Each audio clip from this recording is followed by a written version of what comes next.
Всім привіт! Я Юлія Лісова, правова радниця Громадського центру правосуддя, який діє за фінансової підтримки Європейського Союзу. І ми продовжуємо розповідати громадянам, які права і з якими особливостями вони можуть або не можуть реалізувати у зв'язку з таким особливим режимом карантину. Сьогодні ми поговоримо про роботу судів та правоохоронної системи в цей непростий час. І що важливо? Важливо розуміти, що суди і правоохоронна система не припиняють свою роботу. Право на звернення до судів та правоохоронної системи ніхто не скасовував. Єдине, що, зважаючи на ці заходи, які стоять на порозі недопущення розповсюдження хвороби, на такі заходи необхідно зважати. Якогось загального підходу, такого правила, що надівати бахіли при вході до суду або не відвідувати суд з такої-то по таку годину не існує. Є загальна рекомендація за можливості обмежити кількість осіб, які відвідують установи, або за можливості, наприклад, у судах розглядати ці справи, які можливо розглянути без учасників, розглянути у письмовому провадженні. Але кожен суд встановлює свої правила, і тому, коли ви плануєте свій похід до суду, або своє звернення, або вам необхідно подати якісь документи до суду, ми рекомендуємо вам ознайомитися з правилами, які встановлені конкретно необхідному вам суді, для того, щоб спланувати свій похід. Але якщо можливо щось подати, якийсь документ, наприклад, через пошту або через скриньку, яку встановлюють зараз багато які суди на вході, то рекомендуємо вам скористатися таким правилом.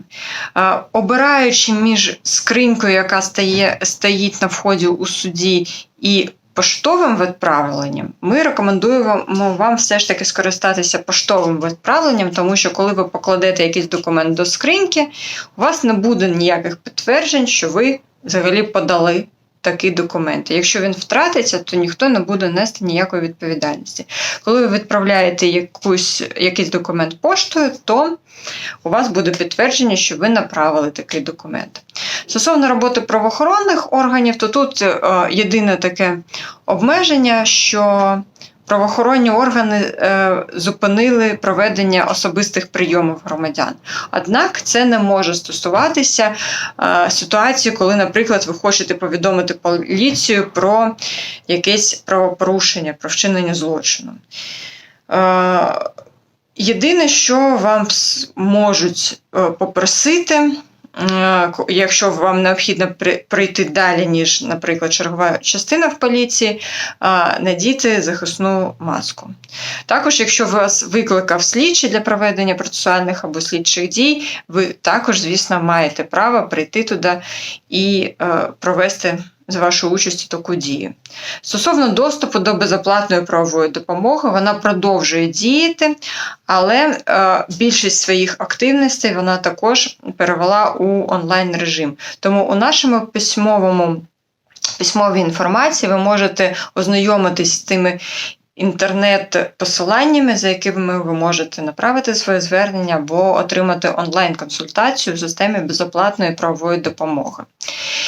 І, звісно ж, наш громадський центр у місті Татарбунари продовжує свою роботу, також переведений більшістю у такий онлайн-режим. Ця консультація є також прикладом продовження нашої роботи в онлайн-режимі. Будемо раді, якщо ви будете ставити нам додаткові запитання.